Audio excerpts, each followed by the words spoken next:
بسم اللہ الرحمن الرحیم، السلام علیکم۔ آپ دیکھ رہے ہیں ٹی وی ٹوڈے اور میں ہوں جواد واقع۔ ہیڈ لائنز آپ نے ملاحظہ کی اور اب خبروں کی تفصیلات۔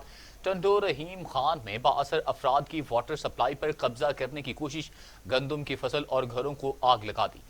آگ کی وجہ سے گھر میں رکھا پورا سامان اور گندم کی فصل جل گئی۔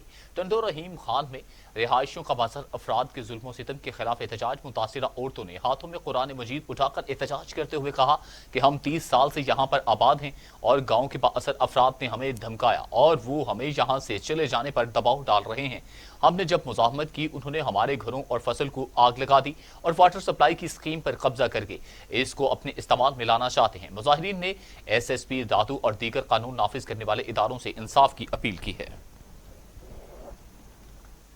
عبدالحکیم میں انتظامیہ نے کرونا ایس او پیز کی خلاف ورزی کرنے والے ٹرانسپورٹرز کے خلاف کریک ڈاؤن شروع کر دیا۔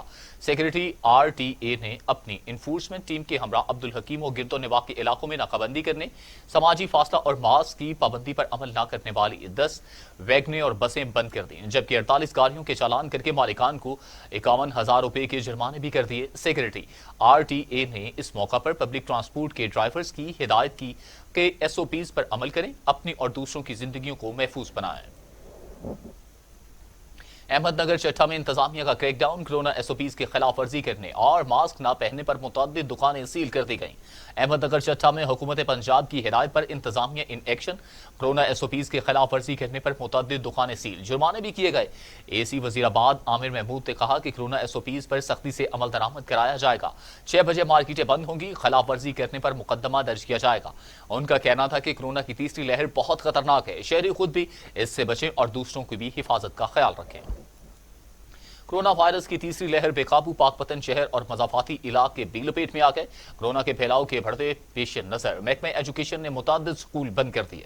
پاک پتن محکمہ ایجوکیشن نے ضلع کے متعدد سکول بند کر دیے۔ انتظامیہ نے قبولہ کی ایک خاتون سکول ٹیچر کی کرونا کی وجہ سے ہلاکت ہونے اور سٹی گرلز سکول پاک پتن کی پرنسپل کا کرونا رزلٹ پازیٹیو آنے کے بعد 7 سکولوں کی غیر معینہ مدت تک بندش کا نوٹیفیکیشن جاری کر دیا۔ انتظامیہ کے مطابق متاثرہ سکولوں کے طلباء اور سٹاف کے نمونہ جات ٹیسٹ کے لیے لیبارٹری بھجوا دیے گئے ہیں۔ سکولوں کی بندش میں توسیع یا کھولنے کا فیصلہ رپورٹس آنے پر کیا جائے گا۔ خیبر پختونخوا میں پرائیویٹ ایجوکیشن نیٹ ورک کے زیر اہتمام حکومتی احکامات کے تحت نجی تعلیمی اداروں کی بندش کے خلاف احتجاجی مظاہرہ اور کیمپ لگایا گیا۔ 4 صدہ کی تحصیل شب قدر بازار میں پرائیویٹ تعلیمی اداروں کی بندش کے خلاف احتجاجی مظاہرے میں شب قدر کے پرائیویٹ سکولوں کے اساتذہ اور سیاسی جماعتوں کے عہدیداروں نے شرکت کی۔ احتجاجی کیمپ میں موجود شرکاء سے خطاب کرتے ہوئے پرائیویٹ ایجوکیشن نیٹ ورک شب قدر کے صدر اور دیگر رہنماؤں نے کہا کہ کرونا ایس او پیز میں صرف تعلیمی اداروں کی بندش کی بھرپور مذمت کرتے ہیں۔ انہوں نے کہا کرونا ایس او پیز کی آڑ میں تعلیمی اداروں کی بندش سے طلباء کا مستقبل تباہ و برباد کیا جا رہا ہے، جبکہ تعلیمی اداروں میں ڈیوٹی انجام دینے والے لاکھوں اساتذہ کا معاشی استحصال بھی بند کیا جائے۔ انہوں نے کہا کہ گزشتہ سال بھی تعلیمی اداروں کی طویل بندش کے باعث طلباء و طالبات کا قیمتی وقت ضائع کیا گیا۔ ٹنڈوالا یار میں لغاری برادری کا مین روڈ پر ٹائر نظر آتش کر کے احتجاجی مظاہرہ، پولیس کے خلاف شدید نعرے بازی کی۔ ٹنڈوالا یار میں کوارٹر سٹاپ میں مین روڈ پر لغاری برادری نے پولیس کے خلاف احتجاجی مظاہرہ کیا۔ مظاہرین کی جانب سے ٹائر نظر آتش کیے گئے، پولیس کے خلاف شدید نعرے بازی کی گئی۔ مظاہرین کا کہنا تھا کہ ہمارے نوجوان کو بلا جواز پولیس نے گرفتار کیا ہے، ہمیں خدشہ ہے کہ پولیس منشیات کے الزام میں جھوٹی ایف آئی آر درج کرے گی، جبکہ دوسری جانب پولیس کا کہنا ہے کہ گاؤں گل حسن کے قریب دوران چیکنگ بھاری منشیات برآمد کی گئی۔ پولیس نے دلشاد نامی نوجوان پر مقدمہ درج کر لیا۔ اور اب خبر یہ ہے کہ سندھ میں 2 معصوم کلیوں سے زیادتی کی کوشش، سفاک ملزم موقع سے فرار، اہل خانہ سراپا احتجاج، اعلیٰ حکام سے انصاف کی اپیل۔ مچھیاری ضلع کی تحصیل حالہ کے نواحی گاؤں میں ملزم بشارت نے 8 سالہ عالیہ اور 9 سالہ رخسار کو بوتل میں نشہ دے کر زیادتی کی کوشش کی۔ علاقہ مکینوں کے پہنچنے پر ملزم فرار ہو گیا۔ دونوں معصوم بچیوں کا کہنا تھا کہ بشارت نے ان کو بوتل میں دی جو وہ پینے کے بعد بے ہوش ہو گئیں۔ بچیوں کے والد نیاز نے حالہ تھانے پر ملزم کے خلاف رپورٹ درج کرا دی۔ نیاز کا کہنا تھا کہ وحشی ملزم بشارت کو فوری طور پر گرفتار کر کے انصاف فراہم کیا جائے۔ راولپنڈی پولیس کی اہم کارروائی، غیرت کے نام پر اپنی سگی بہن کو قتل کرنے والا سفاک ملزم چچا سمیت گرفتار کر لیا۔ اڈیالہ روڈ کے قریب ملزم نے اپنے چچا کی ایما پر غیرت کے نام پر اپنی بہن کائنات کو قتل کر دیا تھا۔ واقعے کا مقدمہ مقتولہ کی والدہ گل سانکا کی مدعیت میں درج کیا گیا۔ مقتولہ کائنات کی شادی عرصہ قریب 5 سال قبل فرحاد سے ہوئی، جبکہ فرحاد اور کائنات کے مابین 1 سال سے ناراضگی چل رہی تھی۔ گلزادہ نے اپنے چچا نذیر اللہ کے اکسانے پر اپنی سگی بہن کائنات کو قتل کر دیا تھا۔ گوجر خان پولیس کی دبنگ کارروائی، ڈی ایس پی پر حملے میں ملوث ایک اور اشتہاری ملزم گرفتار۔ S H O Gujar Khan نے اپنی ٹیم کے ہمراہ کارروائی کرتے ہوئے D S P Gujar Khan Zulfiqar Ali Khan کی گاڑی پر فائرنگ کرنے والے اشتہاری ملزم کو گرفتار کر لیا۔ ملزمان نے جون 2020 میں D S P Gujar Khan Zulfiqar Ali Khan کی گاڑی پر اس وقت فائرنگ کی تھی جب وہ تھانہ میں داخل ہو رہے تھے۔ واقعے کا مقدمہ تھانہ گوجر خان میں دہشت گردی، اقدام قتل و دیگر دفعات کے تحت درج کیا گیا تھا۔ تھانہ عباس نگر پولیس کی کارروائی، بدنام زمانہ منشیات فروش سے 2200 گرام چرس برآمد، ملزم گرفتار، مقدمہ درج کر لیا گیا۔ ڈسٹرکٹ پولیس آفیسر بہاولپور کی ہدایت پر پولیس تھانہ عباس نگر کا منشیات فروشوں کے خلاف کریک ڈاؤن گشت کے دوران بدنام زمانہ منشیات فروش محمد فاروق جوئیہ کو رنگے ہاتھوں گرفتار کر لیا۔ ملزم سے 2200 گرام چرس برآمد ہوئی۔ ملزم کو گرفتار کر کے حوالات میں بند کر دیا۔ پولیس نے مقدمہ درج کر کے تفتیش شروع کر دی ہے۔ مولانا راشد محمود سومرو کی قیادت میں جمعیت علماء اسلام کی بدین پریس کلب تقریری مظاہرین کا بدین ضلع سمیت ساحلی پٹی میں سیف نالوں کی کھدوائی کا مطالبہ۔ بدین میں جمعیت علماء اسلام کی اللہ والے چوک قطر مسجد سے بدین پریس کلب تقریری نکالی گئی۔ ریلی کی قیادت جمعیت علماء اسلام کے مولانا راشد محمود سومرو نے کی۔ ریلی میں جمعیت علماء اسلام کے کارکنان نے کثیر تعداد میں شرکت کی۔ کارکنان نے ہاتھوں میں بینرز اٹھائے ہوئے تھے جس پر بدین کو ڈوبنے سے بچائے سمیت سیم نالوں کی کھودائی کے حوالے سے تحریریں درج تھیں۔ مولانا راشد محمود سومرو نے بدین پریس کلب کے سامنے خطاب کرتے ہوئے کہا کہ بدین کی عوام کو کیوں نظر انداز کیا جا رہا ہے، بدین کی عوام کو ان کا حق نہیں دیا جا رہا۔ ان کا کہنا تھا کہ ہر سال بارشوں کی وجہ سے بدین کو نقصان ہوتا ہے اور یہ نقصان صرف بدین ضلع سمیت ساحلی پٹی کے سیم نالوں کی کھودائی نہ ہونے کی وجہ سے ہوتا ہے، جبکہ بدین میں اتنی زیادہ غربت ہے لیکن سندھ حکومت کی جانب سے کبھی بھی بدین کو کوئی نوکریاں یا کوئی ریلیف نہیں دیا گیا۔ مولانا راشد محمود سومرو نے مطالبہ کیا کہ بدین ضلع سمیت ساحلی پٹی کے سیم نالوں کی کھدائی اور صفائی کا کام فی الفور شروع کیا جائے۔ سارے سندھ کے مسائل ایک جیسے ہیں، رہنما تحریک انصاف عبدالرزاق خوسو آگ بکھولا۔ کہا پیپلز پارٹی کے گزشتہ 15 سالوں سے اقتدار میں رہنے کے باوجود سندھ کے عوام سہولیات سے محروم ہیں۔ وفاقی اور صوبائی حکومتوں میں ڈیلیور نہ کرنے والے وزیروں کو فارغ کر کے نئے لوگوں کو موقع فراہم کیا جائے۔ ڈپٹی کمشنر باجوڑ کا مامون لغڑی کا دورہ، انسداد پولیو مہم ٹیموں کا جائزہ لیا۔ ملک کے دیگر حصوں کی طرح ضلع باجوڑ میں بھی دوسرے روز انسداد پولیو مہم کورونا وائرس کی ایس او پیز پر عمل درآمد کے ساتھ جاری ہے۔ D H O Bajaur doctor Faisal Kamal کے مطابق ضلع باجوڑ میں 2,41,429 بچوں کو پولیو سے بچاؤ کے قطرے پلانے کا ہدف مقرر کیا گیا ہے۔ انہوں نے کہا کہ پولیو مہم کے لیے ٹوٹل 994 ٹیمیں تشکیل دی گئی ہیں، جن میں 935 موبائل ٹیمیں، 41 فکسڈ اور 18 ٹرانزٹ ٹیمیں شامل ہیں۔ اس موقع پر ڈپٹی کمشنر باجوڑ فیاض خان نے پولیو ٹیموں کو ہدایات جاری کی کہ اس بات کو یقینی بنائیں کہ کوئی بھی بچہ پولیو قطرے پلانے سے رہ نہ جائے۔ عبدالحکیم میں سیفریج مسائل کے حل کے لیے بڑی منصوبہ بندی جبکہ کام بھی اس پر جاری ہے۔ ڈپٹی کمشنر خانیوال آقا ظہیر عباس شیرازی منصوبے کا جائزہ لینے کے لیے عبدالحکیم پہنچ گئے۔ ڈپٹی کمشنر خانیوال کا کہنا تھا کہ عبدالحکیم میں سیفریج منصوبہ 2 کروڑ 30 لاکھ روپے سے مکمل ہوگا۔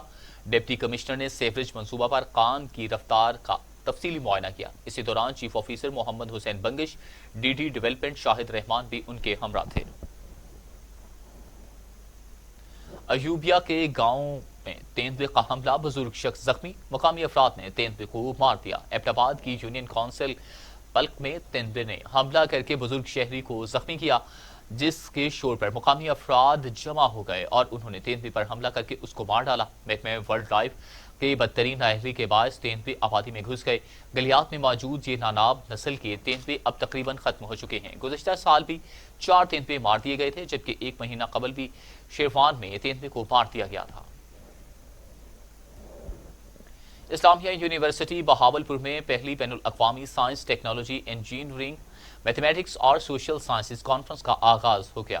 کانفرنس میں مختلف یونیورسٹیز کے وائس چانسلر، سیاسی و سماجی شخصیات نے شرکت کی۔ کانفرنس کا افتتاح پروفیسر ڈاکٹر اطہر محبوب، وائس چانسلر اسلامیہ یونیورسٹی بہاولپور نے کیا۔ پروفیسر ڈاکٹر اطہر محبوب نے اپنے خطاب میں کہا کہ جامعہ میں پہلی کثیر المواضعاتی بین الاقوامی کانفرنس کا انعقاد ایک بہت بڑی کامیابی ہے۔ انہوں نے کہا کہ امت مسلمہ نے ایک دور میں تمام جدید علوم پر دسترس حاصل کی اور اس کی بدولت پوری دنیا پر حکمرانی کی۔ آج بھی ہمارے پاس بہترین مواقع ہیں کہ سائنس اور ٹیکنالوجی سمیت تمام جدید علوم پر دسترس حاصل کریں اور سماجی اور معاشی ترقی کو یقینی بنا کر ماضی کی طرح دنیا کی رہنمائی کریں۔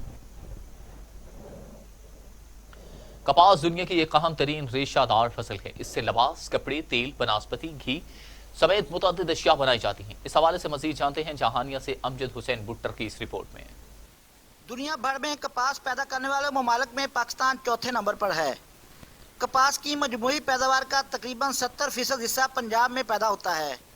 اس سال سیکٹری زراعت پنجاب کی خصوصی دلچسپی کی وجہ سے صوبہ میں کپاس کے زون وائز پیداواری منصوبے کا اجرا کیا گیا، جس میں وہاری، رحیم یار خان، لیا، سرگودا، شیخوپورہ اور جھنگ کے زون شامل کیے گئے ہیں۔ نوید عصمت کالو ڈپٹی ڈائریکٹر زرعیت نے بھی میڈیا سے گفتگو کرتے ہوئے کہا، محکمہ زراعت پنجاب کے تحت صوبہ میں کپاس کی بحالی کے لیے متعدد اقدامات اٹھائے جا رہے ہیں۔ کپاس کی منظور شدہ اقسام کا تصدیق شدہ بیج سبسڈی پر فراہم کیا جا رہا ہے۔ گلابی سنڈی کے کنٹرول کے لیے پی بی روپس کی دستیابی یقینی بنائی جا رہی ہے۔ وفاقی حکومت کے تعاون سے سفید مکھی کے تدارک کے لیے زرعی زہریں بھی سبسڈی پر فراہم کی جائیں گی۔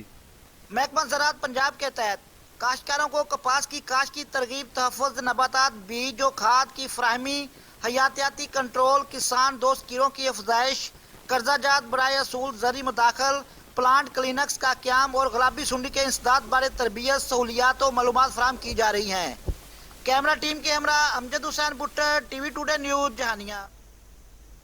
پاکستان کے نوجوان مارشل آرٹس عرفان محسود کی کامیابی کا سفر بدستور جاری ہے۔ 40ویں گینز ورلڈ ریکارڈ بھی اپنے نام کیا۔ جنوبی وزیرستان سے تعلق رکھنے والے نوجوان کھلاڑی مارشل آرٹسٹ عرفان محسود نے مصر کے رفت عبدیل فتح کا ریکارڈ توڑ دیا۔ مصر کے رفت عبدیل فتح نے 1 منٹ میں 80 پاؤنڈ وزن کے ساتھ 17 اسکواٹس کیے تھے، جبکہ عرفان محسود نے 1 منٹ میں 80 پاؤنڈ وزن کے ساتھ 22 کر کے ریکارڈ اپنے نام کر لیا۔ اس طرح عرفان محسود نے 4 سال کے عرصے میں 40 گینز ورلڈ ریکارڈ اپنے نام کر لیے۔ اس سے پہلے بھی عرفان محسود امریکہ، برطانیہ، اٹلی، فلپائن، عراق، انڈیا کے کئی ریکارڈ توڑ چکا ہے۔ شاہ سچل سامی فاؤنڈیشن اور ساؤتھ ایشیا پارٹنرشپ کے تعاون سے منتھا ہال میں خواتین کی مقامی سیاست میں شراکت داری کے عنوان سے سیمینار کا انعقاد کیا گیا۔ مزید جانتے ہیں وقار ارائیں کی اس رپورٹ میں۔ شاہ سچل سامی فاؤنڈیشن اور ساؤتھ ایشیا پارٹنرشپ کے تعاون سے منتہا ہال میں خواتین کی مقامی سیاست میں شراکت داری کے عنوان سے سی ای او شاہ سچل سامی فاؤنڈیشن لالا ارشد خاشقلی کی صدارت میں سیمینار منعقد کیا گیا، جس میں پاکستان پیپلز پارٹی کے ضلعی صدر علی اکبر جمالی نے خصوصی شرکت کی۔ اس موقع پر سیمینار کے شرکاء کا کہنا تھا کہ فاؤنڈیشن، برٹش کاؤنسل، شاہ سچل سامی جذبہ عورت فاؤنڈیشن اور کینیڈا کے حوالے سے آج شاہ سچل سامی فاؤنڈیشن منتال اسکل ڈیولپمنٹ سینٹر میں لوکل باڈیز کے حوالے سے ایک پروگرام منعقد ہوا، جس میں مختلف یونینز کاؤنسل کے کاؤنسلر اور ضلع چیئرمین، سوشل ایکٹیوسٹ کافی ان میں سے شرکت کی۔ ہم یہ سمجھتے ہیں کہ اس پروگرام کو مزید بہتر ہونا چاہیے، اس میں اور خواتین کا اضافہ بھی ہو اور بھی لوگ آئیں، اور مثال کے طور پہ جو این جی اوز ہیں ہمارے اداروں کی، ان کو بھی اس میں شامل کیا گیا ہے، بلکہ اس میں کچھ ڈاکٹرز، وکلاء، صحافی برادری تو آج موجود تھی، لیکن اور بھی لوگ ہونے چاہیے، اور اس کی طرف لوگوں کو خاص کر اسٹوڈنٹس طبقہ جو کہ یونیورسٹی سے تعلق رکھتا ہے، خواتین، بچیاں جو بھی ہمارے مختلف اداروں میں ہیں، ان لوگوں کو بھی اس میں شامل کیا جائے، اور اس پروگرام کو اور بہتر طور پہ کرنے کے لیے جذبہ کو چاہیے کہ موٹیویشن کریں، سیاسی جماعتوں کا بھی، سوشل ایکٹیویٹیز کا بھی، اپنا ٹریڈ یونینز کا بھی اس طرح سے کریں تاکہ اس میں خواتین کے حوالے سے زیادہ سے زیادہ لوگ اس میں شمولیت ہوں اور بہتر سے اور بہتری کی طرف ہم جائیں۔ ہونے چاہیے، کیونکہ جو آج کا پروگرام ہوا ہے، جو لوکل گورنمنٹ ہے اس میں خواتین کی شرکت کے حوالے سے، کہ جب تک خواتین کی شرکت ان کی صرف نہیں ہوگی، اور شرکت بھی وہی شرکت ہو جو ان کو اچھے طریقے سے وہ پارٹیسپیٹ کریں، جسٹ ٹوکن پارٹیسپیشن ان کی نہ ہو، وہ اپنے ایشوز، اپنے مسائل، علاقے کے مسائل اور خواتین کے مسائل اپنے اجلاسوں میں لائیں اور آ کے اپنی پلاننگ کروائیں۔ سیمینار میں سابقہ کاؤنسلر، لوکل گورنمنٹ سے وابستہ افراد، سیاسی و سماجی شخصیات سمیت مختلف شعبوں سے وابستہ خواتین نے بڑی تعداد میں شرکت کی۔ کیمرہ مین احد میمن کے ساتھ وقار ارائیں، ٹی وی ٹوڈے، نواب۔ سندھ زرعی یونیورسٹی ٹنڈو جام میں سندھ اسپورٹس بورڈ کے تعاون سے یوم پاکستان فٹ بال ٹورنامنٹ کا آغاز ہو چکا ہے۔ یوم پاکستان فٹ بال ٹورنامنٹ کا افتتاح روڑی کلب کے گورنر اقبال میمن نے بال کو کک لگا کر کیا۔ یوم پاکستان فٹ بال ٹورنامنٹ کا افتتاحی میچ لمس جامشورو اور ٹنڈو محمد خان کے درمیان کھیلا گیا، جو کہ مقررہ وقت میں 2-2 گول پر برابر رہنے کے بعد میچ کا فیصلہ پلینٹی ککس پر ہوا، جو ٹنڈو محمد خان کی ٹیم نے 5-4 سے جیت لیا۔ ٹورنامنٹ کا دوسرا میچ شہدا فرینڈ کلب ٹنڈو جام اور شاہین فرینڈز کلب حیدرآباد کے درمیان کھیلا گیا۔ یہ میچ شہدا فرینڈز کلب ٹنڈو جام نے 1-0 سے جیت لیا۔ اس موقع پر ٹورنامنٹ کے آرگنائزر سندھ زرعی یونیورسٹی کے ڈائریکٹر سپورٹس انوار حسین خانزادہ نے سیکرٹری سندھ سپورٹس بورڈ کا شکریہ ادا کرتے ہوئے کہا کہ اس طرح کے ٹورنامنٹ منعقد ہونے سے سندھ میں فٹ بال کو فروغ ملے گا۔ نیوز اسٹوڈیو سے فی الوقت کے لیے اتنا ہی۔ مزید خبروں اور اپڈیٹ کے لیے دیکھتے رہیے ٹی وی ٹوڈے، کیونکہ خبر سب سے پہلے۔